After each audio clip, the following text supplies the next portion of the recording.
ചെമ്പകപുഷ്പസുവാസിതയാമം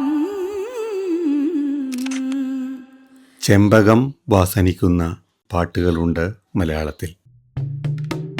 17-ാം നൂറ്റാണ്ടിൽ ഡച്ച് ഭരണകാലത്ത് കൊച്ചിയിൽ രചിക്കപ്പെട്ട ഹാർത്തസ് മലബാറിക്കസ് പുസ്തകം 1-ാം വാള്യത്തിൽ ഉൾപ്പെടുന്ന ചെമ്പകം ഷൊർണൂരിനടുത്ത് കേരളത്തിലെ തനത് സസ്യങ്ങൾ നിറഞ്ഞ 28 ഏക്കർ ഭൂമിയിലെ ഹാർത്തസ് മലബാറിക്കസ് ഗാർഡനിൽ പൂത്ത് വാസന പരത്തുന്നു.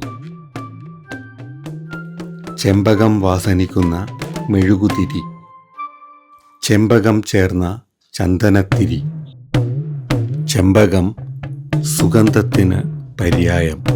ചമ്പകത്തിൻ്റെ പൂക്കൾ, കുരുക്കൾ, അതിൻ്റെ തൊലി, അതിൻ്റെ വേര് ഇവയെല്ലാം ഔഷധയോഗ്യമാണ്. ഈ പൂക്കളിട്ടിട്ടുള്ള വെള്ളം കുടിക്കുകയോ അല്ലെങ്കിൽ ഈ പൂക്കൾ ഉണക്കിയിട്ട് അത് പൊടിയായിട്ട് നമ്മൾ ഉള്ളിൽ ഉപയോഗിക്കുകയോ ചെയ്തു കഴിഞ്ഞാൽ രക്തപിത്തം എന്ന് പറയുന്ന രക്തത്തിലുണ്ടാകുന്ന പലതരം വികാരങ്ങൾക്കും ഏറ്റവും പ്രധാനപ്പെട്ട ഔഷധമാണ്. തൊലി കഷായം വെച്ച് നീർക്കെട്ടുകളിലും ഉപയോഗിക്കുന്നുണ്ട്. ത്വക്ക് രോഗങ്ങൾക്കും വളരെ നല്ലതാണ്. ഹാർത്തസ് മലബാറിക്കസ് ബൊട്ടാനിക്കൽ ഗാർഡൻ സന്ദർശിക്കാം.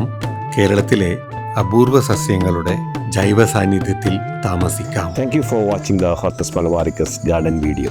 Let us meet next week with more stories.